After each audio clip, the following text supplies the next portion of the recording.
Hello, everyone, and welcome back to the Pulse of Spokane. In this week's edition, Ozzy sits down with John Knowles to discuss some of the political issues in the sheriff's race, and then join Megan in business talks with Tara Brown. But first, a word from our sponsors. These days, it's one or the other, sticker shock or out of stock. More government spending is never a formula for success. In this economy, there's no formula left. I'm Kathy McMorris Rogers. Inflation is a hidden tax on families. President Biden doesn't know how to fix it. I have some ideas. Balance the budget. Stop paying people not to work. Unleash American energy to lower gas prices. I'm Kathy McMorris Rogers, and I approve this ad to lower these prices.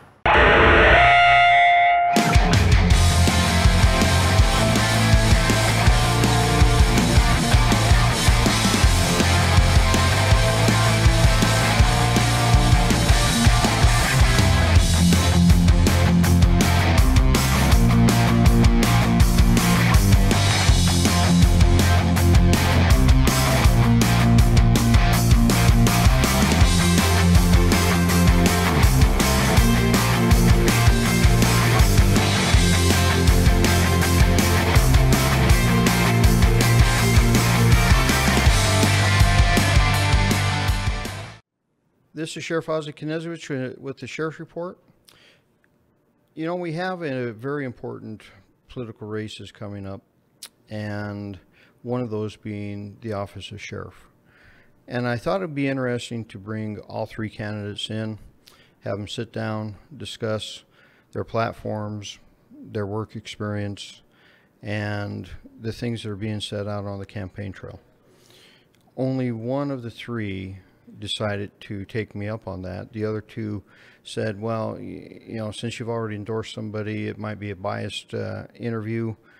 Here's the harsh reality for those two candidates.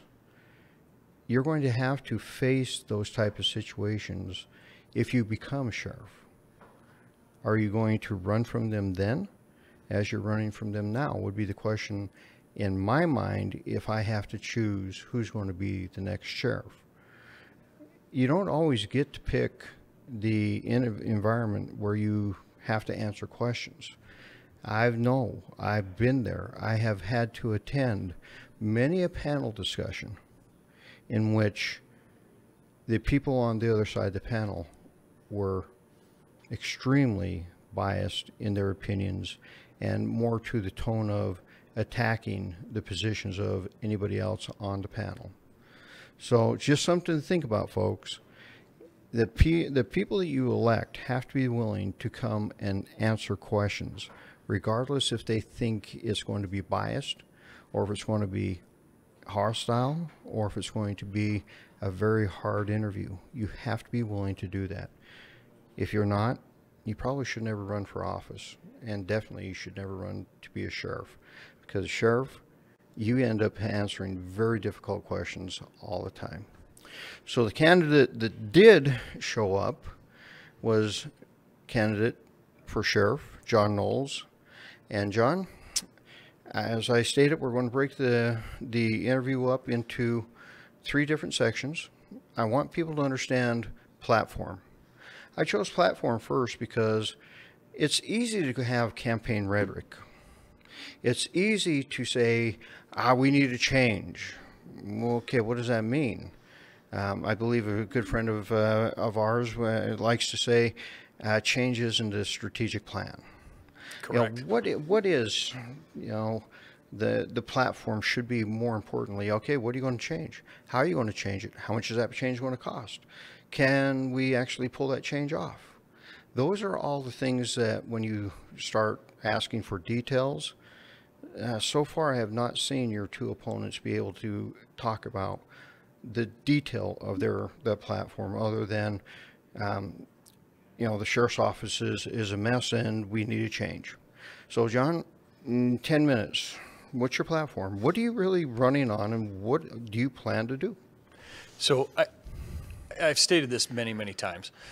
We both know, and Sheriff, you clearly, uniquely know that the challenges you face are not necessarily born of necessarily the operations inside the sheriff's office. So I full well recognize that the things that I do as the sheriff the programs we implement, the programs we support, we can have only so much effect internally with the sheriff's office. So part of the plan is also building relationships outside the sheriff's office. That is the sheriff's responsibility because the sheriff has so much influence, and building relationships and working with outside entities to solve community-wide problems that are not just public safety centric. So we'll talk about that a little bit in a few minutes. But we know that we're dealing with a violent crime issue in Spokane. We know that we have had a perpetual property crime issue in Spokane. And you will see my opponents say, well, the administration hasn't been able to get a handle on that now, so we need change so we can deal with it later. But what another of my opponents talk about is what plans they have to address those issues.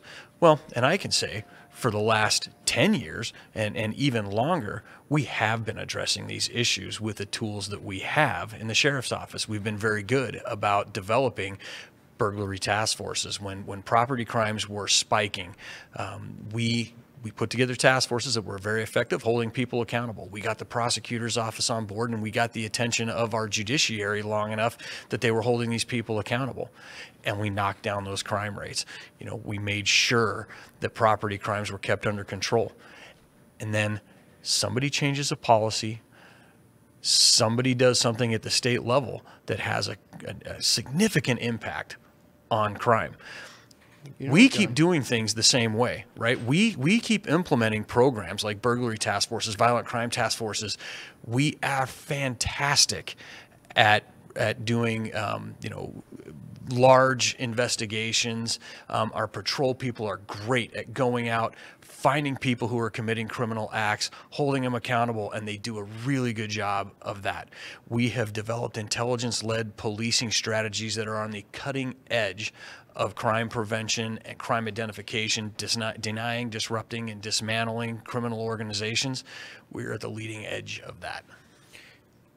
You mentioned something. The rules change. All the time. All the time.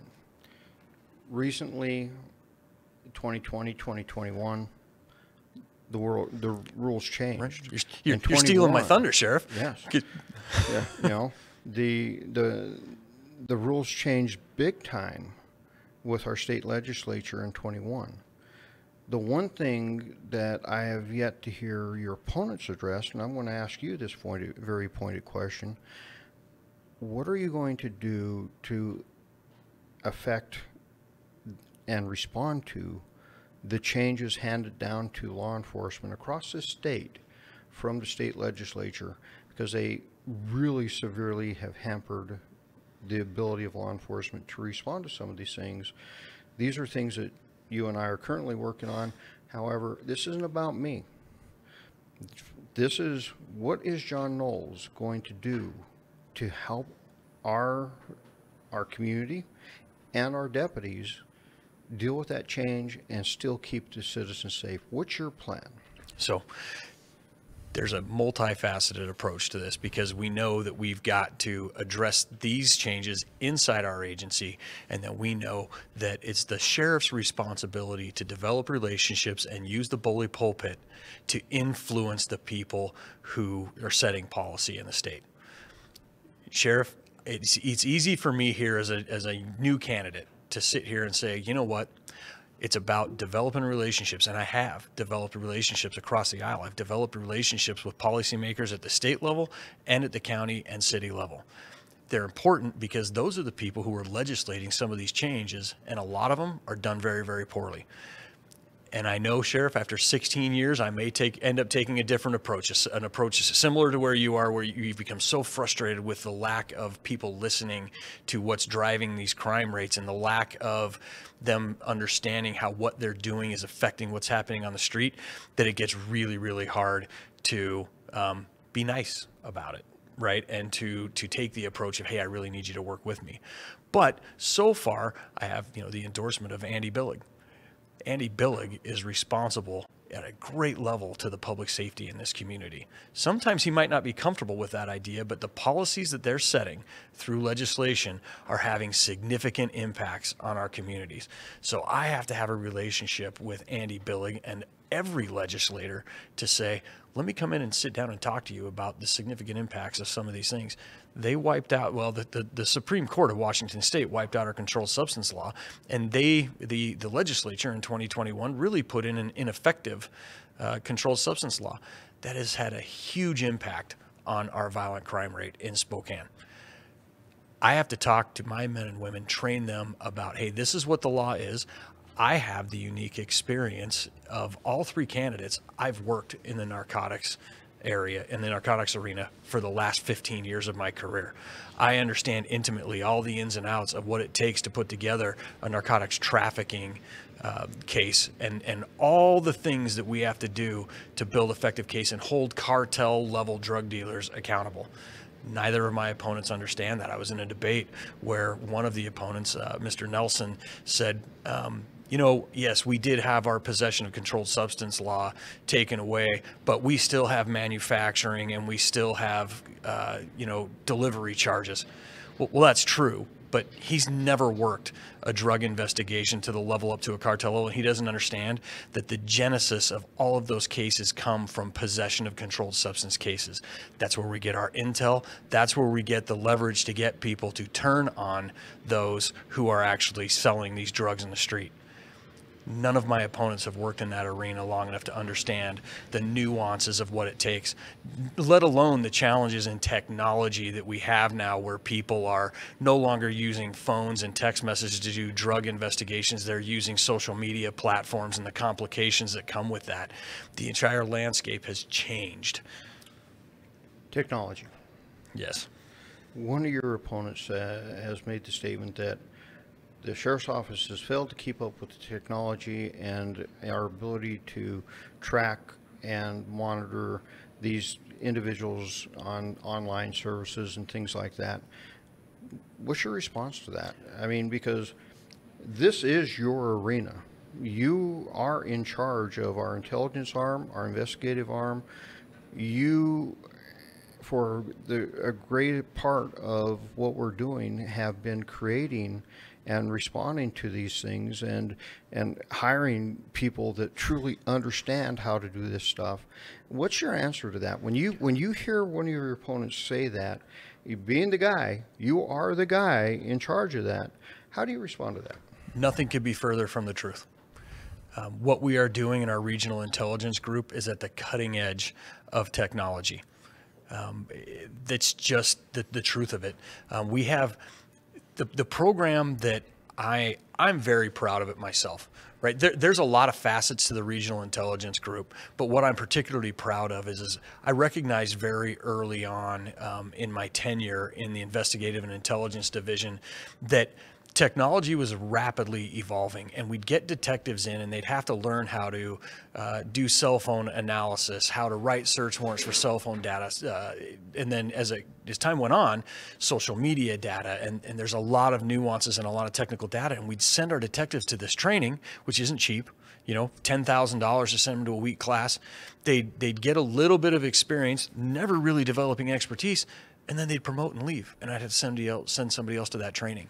And we never developed the expertise necessary. Then I ran into Mark Voigtlander, who's one of our analysts. He was a National Guard analyst who has a tremendous amount of experience in running counterterrorism operations, and he was an analyst with the National Guard.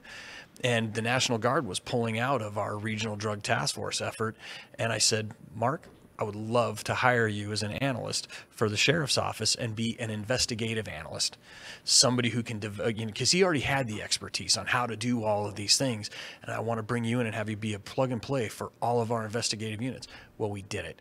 And now we have replicated that. And we have now, I think, 7, investigative analysts now, that they are the finest investigative analysts in the state, maybe even in the country, frankly. And they use their expertise to support our investigators. And our investigators quickly learned that they didn't have to become experts in all of these things.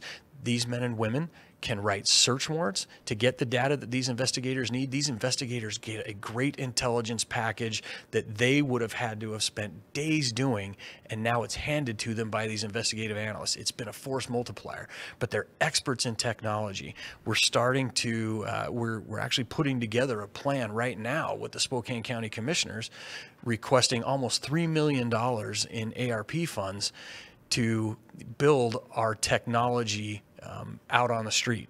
We're going to build a real-time crime center. What does that mean?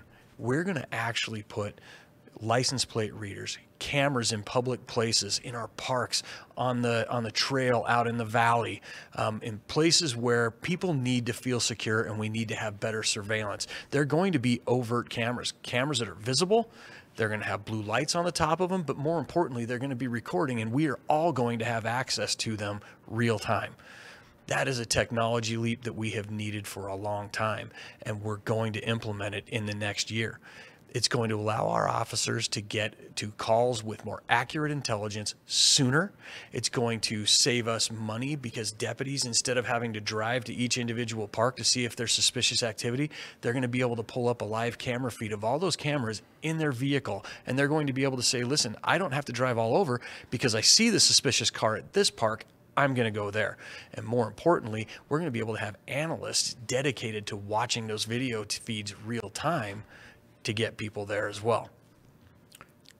That's technology. That is technology. And I couldn't believe it when I read the statement by one of your opponents on that. I went, you have no clue. You worked in this agency and you have no clue as to what this agency's capabilities are. And that could be because he's never been a leader. He's never been in a position like that, and Mr. Nelson would have never been put in those positions. He just didn't have what it took. Another thing that I've heard on the campaign trail is Mr.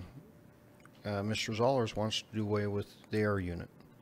And I found that a little interesting because Mike was one of the bigger proponents of the air unit when he was in SWAT, and he wanted the air units to have sniper capability, and he wanted the air units to have medics on board. And now to hear this is one of his big changes that he wants to make. What say to you? I mean, you want to get rid of the air unit also? No, and I think historically, I think there has been some question about the necessity of the air unit. John, when I first became sheriff, I was one of those that questioned the necessity of that air unit. Why? There was no plan. There was no budget. There was nothing. And it was like, okay, what do we do with this? Yeah. So here's some data for people to understand. For the air unit that we have today, we have done it on a shoestring budget. Kudos to Chief Ellis and all the men and women who have worked in the air support unit. They have done it on a shoestring budget. Has it been free? No, it hasn't been free. And I think people don't really quite understand what a force multiplier those helicopters can be.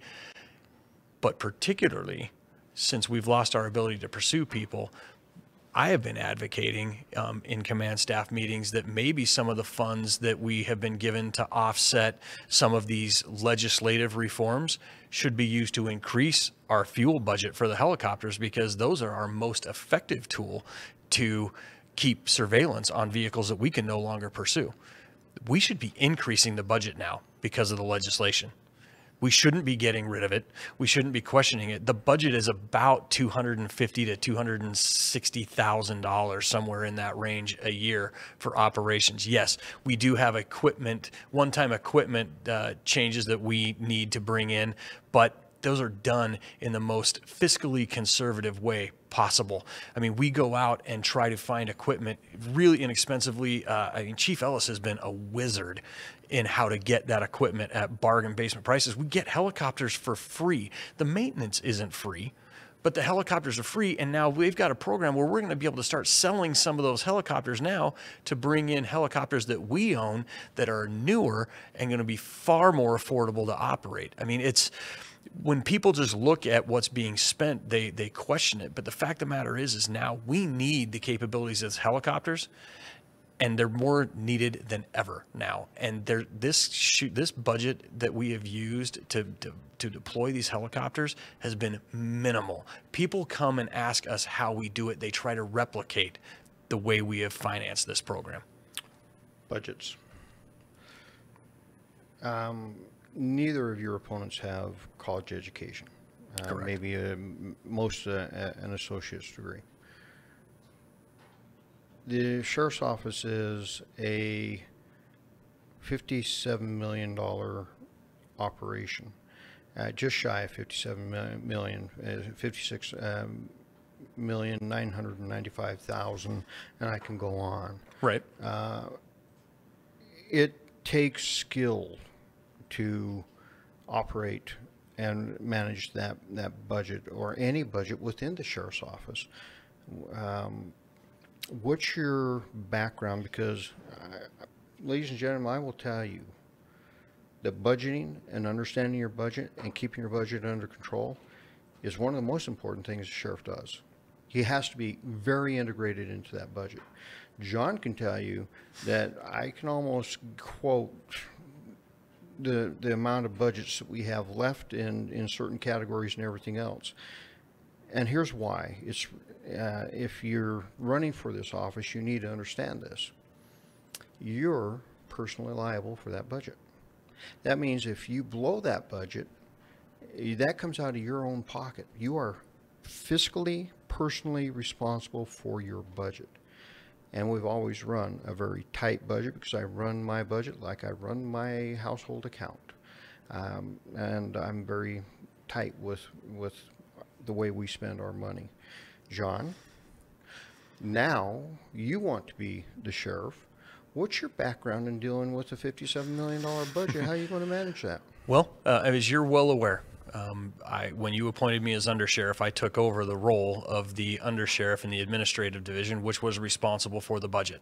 So I had to take a look at all of those things you just articulated. I was responsible for that. I was the undersheriff that had to report to you. So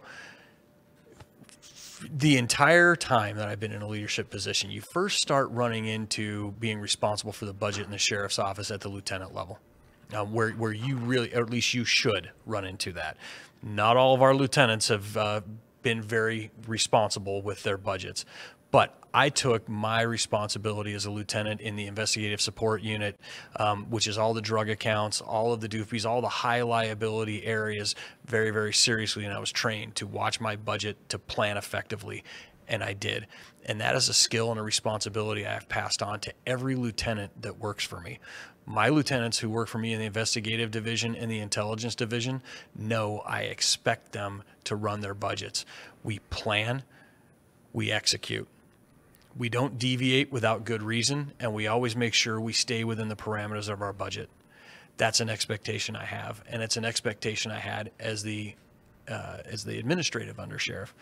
And it was really interesting to walk into some of our patrol lieutenants and lieutenants of our specialty areas and say, I expect you to come in and tell me how you're going to stay within budget, because as you well know, with better planning on our part the last 5 years, and with a county commission that was maybe more traditionally supportive of the sheriff's office financially than we'd seen in the past, we were actually able to start working towards getting a budget that actually reflected our ongoing costs. We're working on that every year, and we're finally getting there, right? And I was in there in the first couple of years where they actually got us to the point where we were very close to being funded at what we actually were incurring costs for. And that's huge in itself. And the relationships I had to build with the people in the budget office, with the county, right? People have to understand the sheriff's office, we are given the budget. We can request whatever we want. But we're given a budget, and we have to go over and build relationships with county commissioners, with county leaders, you know, the budget director for the county, and make sure that we get enough of what we need. And I was very successful in that in my first year doing that. Was it perfect? No. We had some assumptions that were going on inside our own department that really kind of hurt us, because one of the first things I told our lieutenants when we got our budget in, I think it was 2019, was, listen, they gave us our operating budget, and I think we can shave 10% off of our overtime bill. Well, I found out that our assumptions on some of that were not accurate, and they had used some of the underspend for underfunded positions in their estimation of covering our overtime. So we didn't end up with a real number. But that's how serious we take the budget is, listen, if we're funded correctly, it's very easy to manage the budget if you have the experience and know how everything is attached. But I've worked in the budget for years, and it's something that I've always held people accountable to. Last phase, last 10 minutes. Your work experience with the sheriff's office. Deputy on up, you've tried to make incremental changes in almost every place that you've ever been. That's one of the really criteria when we look at promoting people. What have you really done? What have you done for the agency? What's your capabilities? And, you know, John, talk a little bit about that stair step, you know, because each and every one of those positions is a building block. It's a building block in who you are and how you become a leader within the agency. So give me a little bit of time, and then there's a question that, you know, I've got to ask you, because it's always being asked out on the campaign trail. So we'll finish with that, and then I'll give you 2 minutes to, you know, why you. Okay. So, again, I have worked in patrol. I worked in patrol from 1998 and traffic is still in patrol, but I went to the traffic unit in 2003, became a technical collision investigator. I worked on fatality collisions for the next 3 years. And when I promoted to detective, I worked in property crimes, the way we used to work property crimes, and I'll get to how I changed that here in a little bit. And then I was fortunate enough I spent a little bit of time back as a patrol corporal, as a patrol supervisor. And then I was fortunate enough to get selected to go work in our undercover narcotics unit, the investigative support unit. And that was the first time I really got exposed to being on a fantastic team of people who really cared and supported each other and really wanted to make sure that everybody down there was doing great work. It was the kind of group where you could go in, you could do something. And this is incredibly complicated work. It's incredibly risk-centric work where you have to care about the guy and the girl to your left and your right, because you're in some dangerous situations when you're in. I did undercover drug buys. And I had to trust that those people had my back out there, because I had a wife and kids at home, and I'm buying drugs from somebody who's got semi-automatic and fully automatic guns hidden in the closet next to me. I didn't know it at the time, but when we served the search warrant the day later, they did. So you had to trust those people, but you also had to take feedback from those people. And when they told you that you screwed something up, you knew that they weren't saying it because they didn't like you. They wanted you to get better, and we're all to get better. And those are the kinds of teams I have tried to build everywhere I have been since then. This will be something that's not really well known to most of the public, but you and I, Ozzy, we didn't always see eye to eye, and you didn't always think I was the best supervisor. You didn't think I was the best candidate to be supervisor. When I tested for sergeant as ISU, you passed me over. I did. I passed you over. I chose another individual. You were next in line, and at that point we promoted you. Yeah. And, you know, but I think you showed but your worth. Here's what I want people to know about that is I was angry at you. I was angry at you for a while, but I made a decision after I walked out of that office that day and after I got promoted 6 months later, and I knew that if I was going to prove myself to you and to the agency that I was going to have to be the best sergeant there was.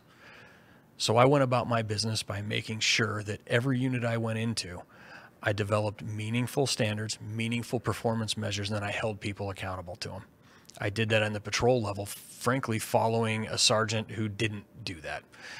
In the investigative division, I took the experience and the skills I had working narcotics cases and said, we need to change the way we are going after property crimes offenders, because we know that 90% of our property crimes are being committed by 20% of the people.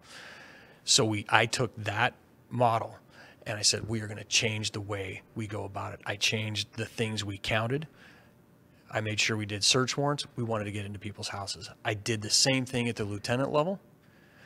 Held people accountable, but gave them meaningful standards, gave them the training they needed. When it came time to be a lieutenant and I interviewed with you, you were ready to pass over the person you had passed me over for to promote me to lieutenant. You knew that I was the best candidate there. And I bet you 12 years ago, Ozzy, if you thought that you'd be endorsing me to replace you as sheriff, you would have told somebody you were crazy. But I've proven myself to you over and over and over again. You have not given anything to me. You have not gifted it. If anything, you have pushed me harder because I think you knew what it was going to take to replace you. And you bring up a very interesting, valid point. I passed you over not because I didn't believe in you. I passed you over in that I thought you still needed some growth. And you and I had that hard discussion. Mm-hmm. Way back when, we had that hard discussion because you asked why. And I said, John, here are the gaps I see. And from that day on, you went about filling those gaps. 6 years ago, you came to me and went, you're going to be retiring in probably 4 to 6 years. What do I need to do to become the next sheriff? And I gave you a task list. I said, here are the things that you need to accomplish. Here are some of the gaps that I see on your road to that goal. And ladies and gentlemen, I can tell you, this man listened. He went and got his master's degree. He went to the National Academy. And folks, in today's world, if you want to be a law enforcement executive at chief or sheriff level, those are the two major benchmarks. It used to be bachelor's. It's really master's degree. It's the NA. It's experience actually in the seat doing the job for preferably 5 years. Many are looking more at the 10-year mark. There's only one candidate in this race that fills that bill. And John, I have to take my hat off to you because you asked, what does it take? And the list I gave you was not an easy list to accomplish. No. And you're right. You and I haven't always seen eye to eye. We still don't always see eye to eye. And we shouldn't. And we shouldn't. But when it comes down to it, people ask why I endorsed. Well, there's only one candidate that actually checked all the boxes. Right. So I have to ask you, you get asked all the time. It's not one of your favorite topics. Discipline. I had to issue some discipline to you. Yep. Because of a comment. And I will tell the people out there, most of the time when you issue discipline, there's always the excuse factory starts. And people don't like to take the responsibility for their actions. John, when it came to my attention of what had happened in your situation, you're one of the few employees that went, yeah, that happened. Actually, I was the one who told you. Yeah, you brought it to me and said, this is what's happened. And we dealt with it. But it, as politics be, you have to live with that now. Yes. So what can you tell us about that? So the situation, if the viewers don't know, is we had an employee who had been off for quite a bit of time because of an issue. and out of frustration. It was an issue where his ex-wife had accused this deputy of something that he had not done. It was a false allegation, and it was impacting his work life. And I was calling to check on that, talking with a support staff person who I had worked with and known for years, thought I had a good personal relationship with. And I made the offhand statement out of frustration, and it was hyperbole, was all ex-wives should die or be killed, something to that effect. Again, hyperbole, said out of frustration. When that individual said, "Oh, John," I said, "Well, you know I didn't mean that." And that employee said, "Yeah, you're right, I know." And even in the investigation, that employee said, "Yes, I was not offended by what John said, and I knew John didn't mean it literally." But it came to my attention that that statement was going to be used to justify a statement another deputy had used, somewhere else. And I knew that couldn't stand. There's no way anything that came out of my mouth should be used to justify what came out of that other deputy's mouth. So again, I reported it, wrote a 4.5-5-page paper, I think, basically saying this is the situation as I recall it. This is what I did. Handed it to the internal affairs sergeant at the time, who then gave it to you. Owned it from the start. Received a pretty significant discipline. It was tough to, it was tough to take. It cost me, about $13,000 worth of time. But I think this is the important part that everybody needs to know. I understand that as a leader in the sheriff's office, and this is articulated in my report, where I reported myself for this. I understood that what I said didn't represent the values of the sheriff's office. It didn't represent something that should come out of an executive's mouth. Own it. Moved on. Took my punishment. Have moved on. What does that mean about me? Now as the sheriff, when I have to meter out discipline, I can have empathy for the person I'm sitting across from and say, "Listen, you made a mistake. You've owned it. This is what the disciplinary action is going to be. It might not be comfortable today, and you might be embarrassed." It's very embarrassing to talk about this disciplinary action. For me today, it's still embarrassing because it's not indicative of the character I have, right? But I think it's indicative. How I've responded and what I will use this for in the future is indicative of my character. I can now sit across from that employee and say, "Okay, it's over. Let's move on. Let's get better. You'll survive. I've survived. You will be fine." Right? Unless it's such an egregious act that it's something we can't move on from. But you know what? They'll be fine and they can move on outside the sheriff's office. I've had to deliver those conversations to friends of mine in the past. That's hard. Yeah, discipline is one of the hardest things that a sheriff has to deal with. It truly is.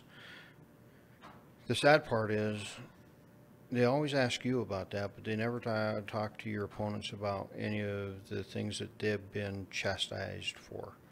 And I find that very lacking. It's really odd being on this side of an election, just watching it play out, because I remember what the media was like during my first elections and in subsequent elections. It was brutal. It was extremely brutal. They actually fed into allegations that were thrown out. But I've not seen that in your race, and I've definitely not seen them ask anything about the backgrounds of the two people running against you. And our media is really, I don't know what's happened to it. They seem very biased right now in the way they approach things from your very first opponent on. So, folks, you might want to start asking questions. Ask the tough questions. This was not comfortable for you. I know it wasn't comfortable for you, but we all make mistakes in life. Lord knows I've made my share of mistakes in life. And it's what you do with that mistake that defines the person. Yeah. The last 2 minutes, John. Why you? Why? I just got my ballots, all right? Why you? Why am I checking your name? First and foremost, character. You just described in the last 2 minutes my character. I have no problem owning my mistakes, feeling that embarrassment, but then continuing to go out and do the right things for the right reasons. You do not hear me leveling baseless allegations against anybody or against anything this department has done. The truth of the matter is our department is excellent. The morale is good. No morale is ever perfect. I have a plan to take this sheriff's office to the next level. I have the experience to do it. I've said many times in debates now, there is no resume requirement for running for sheriff in Spokane County. You just have to pay $1,700. The public needs to know that for any police executive job, and you alluded to it earlier, is there is a minimum list of standards, and then there's a preferred list of standards. Everything from bachelor's degree is a minimum. For a department that is a chief of police for 3 people, it's required that you have a college degree, 4-year degree. Preferred is a master's degree. You have to have progressive experience in progressive leadership roles. Up to 7 to 10 years these days is preferred. Minimum is 5. And they say at the rank of captain or above. And that's different from every agency. They also expect you to have a national, an FBI National Academy experience or equivalent as a minimum standard. They also want you to have demonstrated community-oriented policing experience, demonstrated ties to the community. I worked for the Community-Oriented Policing Service office, the COPS office. I volunteered to work a second job last year to gain that experience and work on these national level policy levels. That's how I've come up with the idea of this Community Resource Deputy program that my opponents, frankly, can't even fathom the intricacies and the benefit of implementing that program. I check all the boxes for a police executive in this country. I get an interview for almost any job. My opponents will not get an interview with their resume, and the citizens of Spokane County deserve an executive who has taken the time and has had the character to say 6 years ago, I think I want to prepare myself to do this, and then did the work, put in the time. There was no shortcuts here. I didn't sit back as a lieutenant and then decide at the last minute that I was going to do this, or sit back as a detective and then just decide, hey, I'm going to run this and I'm going to somehow step into these roles and understand how to do it. I put in the work to gain the knowledge and the expertise to be able to run this agency, but more importantly, to go out and serve the community the way they deserve to be served. That takes all of that experience to understand that the role of the sheriff is to be accountable directly to the people, and then how to implement policies that directly serve that purpose. My opponents don't have that experience, and they did not take the time to develop it. That's how serious of a sheriff's candidate they are. They didn't do anything to prepare themselves for the last 6 years, last 2 years, last year. Both of them left the agency. Very, very well said. That's basically what I look at when I promote people. Ladies and gentlemen, there's a misconception out there that I only promote people I like. And that's not true. I promote some people that really can't stand me. Why? Because I see something in them. I see that they have abilities, or they have proven abilities. And I've made a commitment to the agency and to myself, actually, that I would never allow politics to hurt anybody else's job progressions. You know, John made it very clear, and I'm making it very clear to you. We've not always seen eye to eye. We've not always liked each other. But John showed something that I need to promote him up the ranks, and I actually took him into my command staff as an undersheriff, because not because we have dinners or anything else together. No. It's because I know he can do the job, he can serve this community, and I need people that can serve the community. I don't need bobbleheads. I don't need somebody telling me everything's bright and shiny all day. I truly need the people who are willing to go, I think we're heading in the wrong path. We need to do a course adjustment. That's the leadership team that has been brought to the sheriff's office, and that is the leadership team that I know will continue. Folks, as the Sheriff Ozzie Knezovich, you have a very important decision to make. Get past the rhetoric, ask the hard questions, and vote. The most important thing you do is vote in a primary. The general is the cakewalk for a candidate. The primary is where the difference between good and bad leadership is chosen. We have to choose good people, and it happens in the primary. This is Sheriff Ozzie Knezowicz with the Sheriff's Report. Have a good day.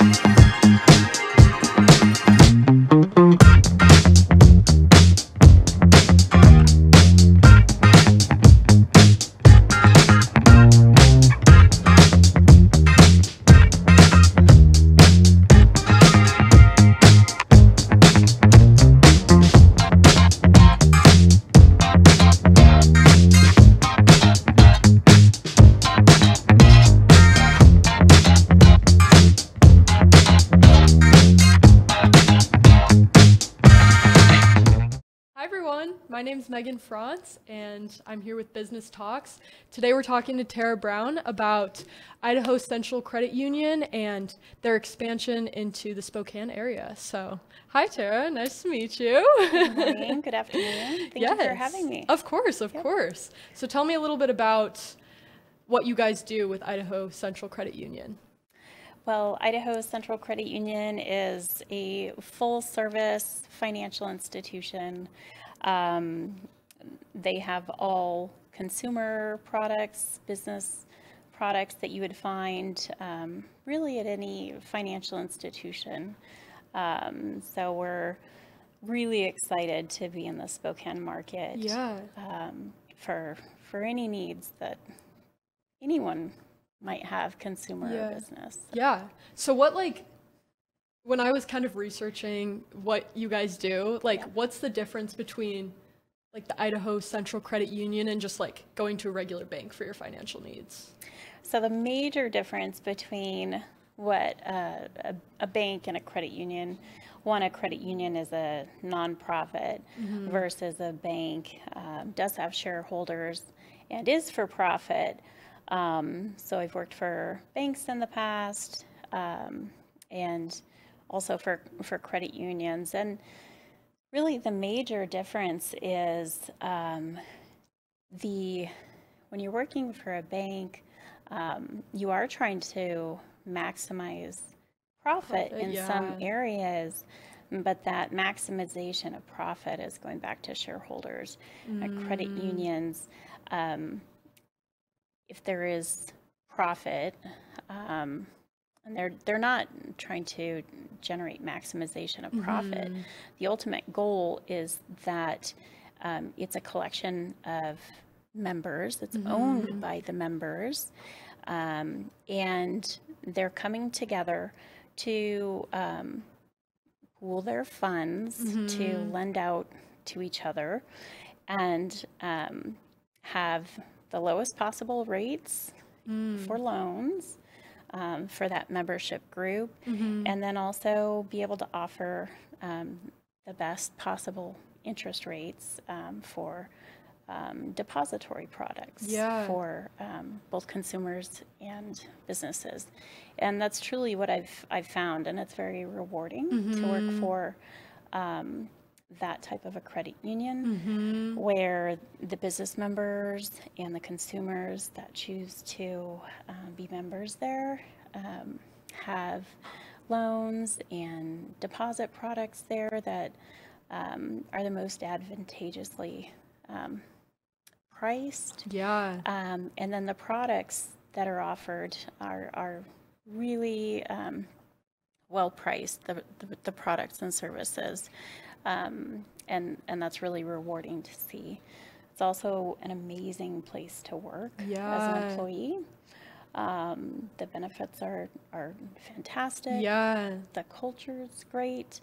And you know, when you wake up every day and you're excited to go to work. Yeah.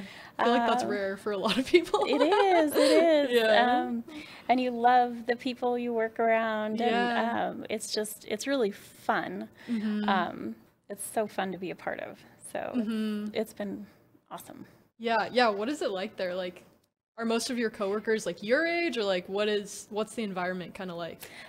It's a mix. Okay. It's definitely a mix, age-wise, but it's we're considered the green team. Yes. Okay. Yes. Green is our color, and you'll probably have started to see the green team around town. Yeah. Billboards and stuff. Yeah. You'll see us on billboards. Oh yeah. Part of our Idaho Central Credit Union team, we have what's called a community development group, and their role is to be out and involved with the community at various events. They were very present at Bloom's Day. You'll see them frequently with tables and tents and arches, and they're just at parades. They're in a lot of parades, so a lot of weekends events. Yeah. They also do these blitzes in the community. Okay. And they just show up and give for no reason other just to give. So they'll do at these blitzes, they'll just pay for groceries.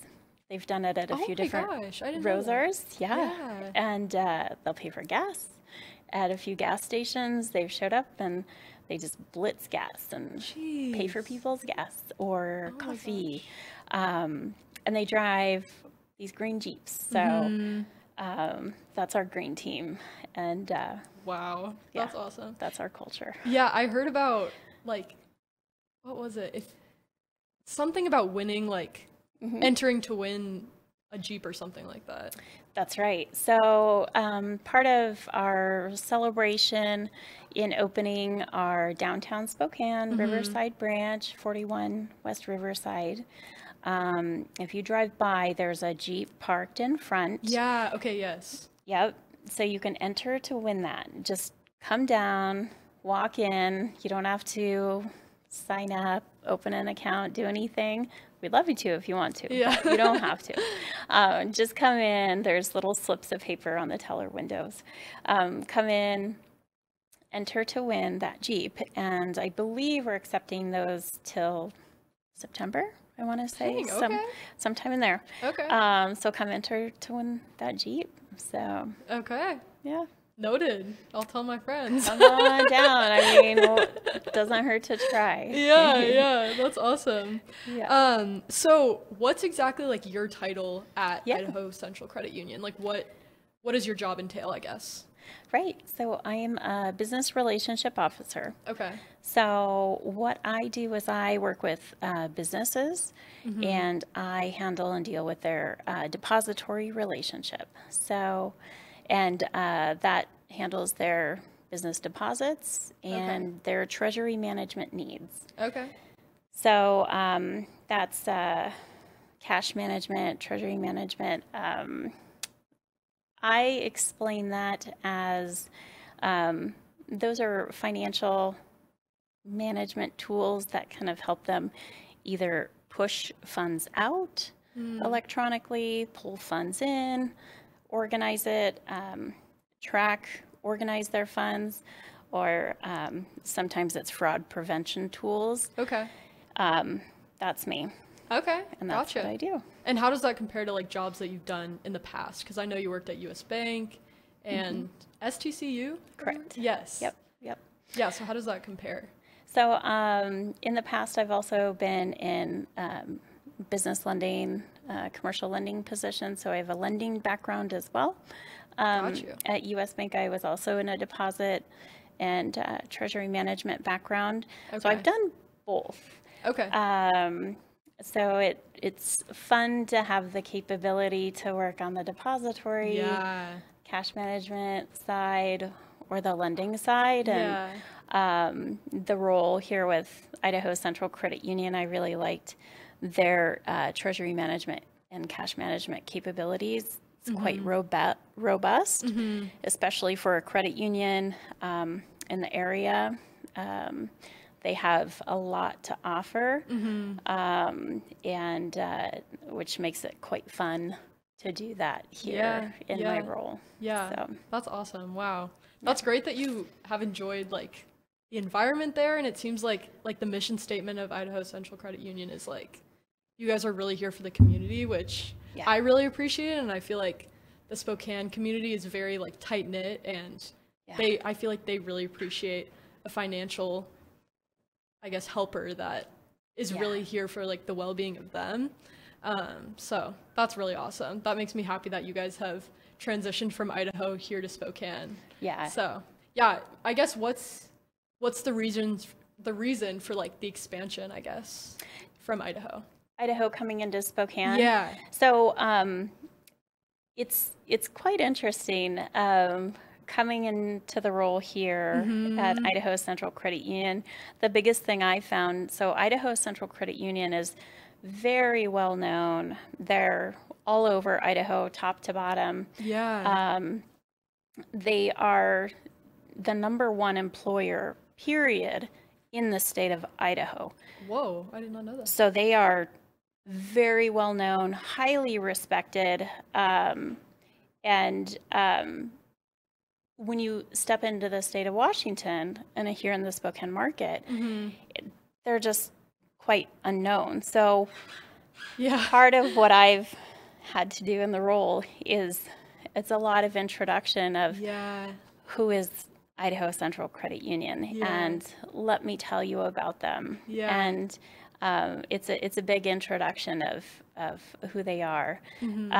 So in them moving into Washington and stepping into the Spokane market, it was just a natural progression. They are already just across the border in Coeur d'Alene. Pretty close, yeah. So, and Hayden, right across the border. So we already have a lot of members just right over there. So it was an easy step push right over here for them to continue doing the amazing things they do and serving the members that they have, just pushing right over here. And I think Washington and the Spokane market is going to be thrilled to see who they are and what they can do right here. Yeah, so. That's awesome. And where do you, I don't know if you would know this, but like, I guess the future of you guys, like, what do you see as that, I guess? Where are they going? Yes. Sorry, I don't know why I couldn't think of that. So there's a branch coming up north. Okay. On the Newport Highway. It's being renovated now. It was a previous Banner Bank location. Okay. So that's in process right now.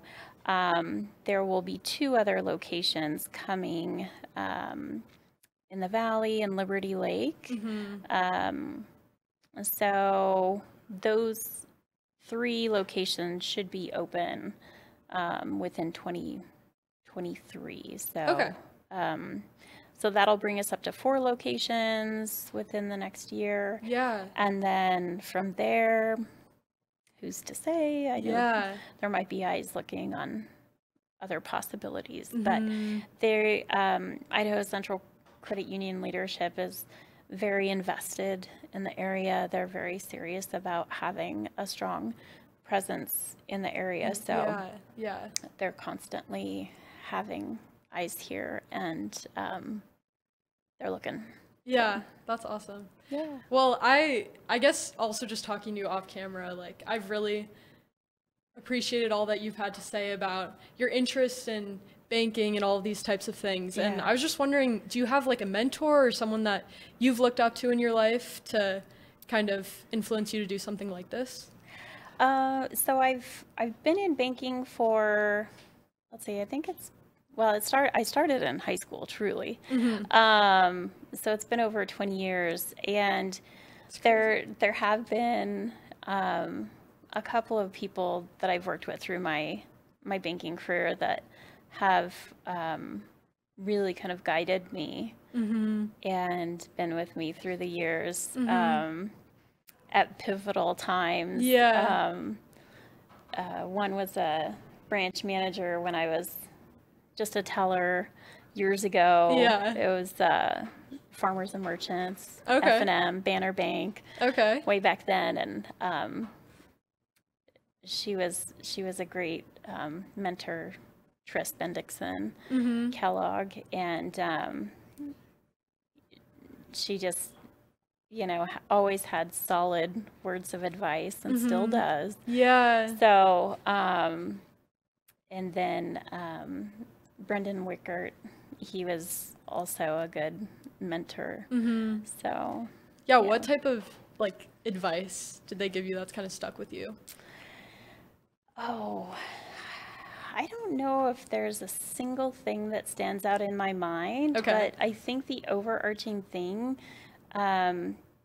really is just solid, just basic, solid practices of, goal setting and what you do daily. Okay. Matters. Those small practices that you put in place every single day become your habits, which build to create success. Okay. And those relationships that you build, I think that's one of the biggest things I took from Brendan, Yeah. is those relationships that you work to build over time. That just builds over time, and that matters. Yeah. So, and how you treat people Yeah. every single day Yeah. matters. So, Yeah, my dad's in finance, which is kind of similar, and he always just says like, if you're a good person and Yeah. you're honest and you're kind and you're a hard worker, like things will come back to you, and Yep. you'll find success in some way. So Yeah. I've always kind of like taken that with me, and yeah, it's always important to like get advice from people that have like care about you, but have also like had success in their life and have good things to say. So yeah, that's cool to hear about different people who've impacted you in the past. So yeah, that's awesome. I agree. Well, I'm so excited for Idaho Central Credit Union to come into Spokane, and Thank you. it was so much fun talking to you. I Yeah, love hearing likewise. about all you have to say, and Thank you. exciting future. So Thank you.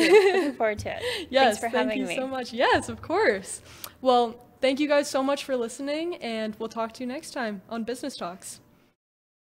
Starting a digging project? Before you reach for the shovel, you must click callbeforeyoudig.org, alerting your local utility companies to come out and mark any lines they have near your dig site. Protect our buried utilities and click callbeforeyoudig.org.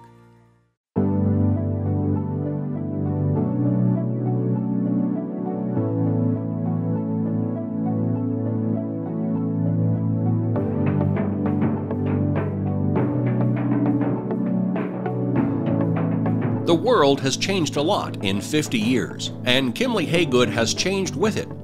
We still provide our customers with the highest level of service, whether it's financing, construction management, property management and maintenance, leasing, or sales.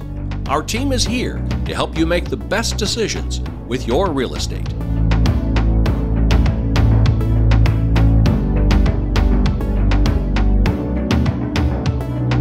Thank you so much for watching. Join us every Friday for a new edition of the Pulse of Spokane. Until then, have a great weekend. An interdisciplinary education that gets real about the real world, that's the new think. It isn't a tagline, it's a philosophy wrapped in red and white. It is Eastern Washington and you. This is River Ridge Frame Shop, called Frame It Today, where we can take your art, customize it, and get it ready to hang on the wall.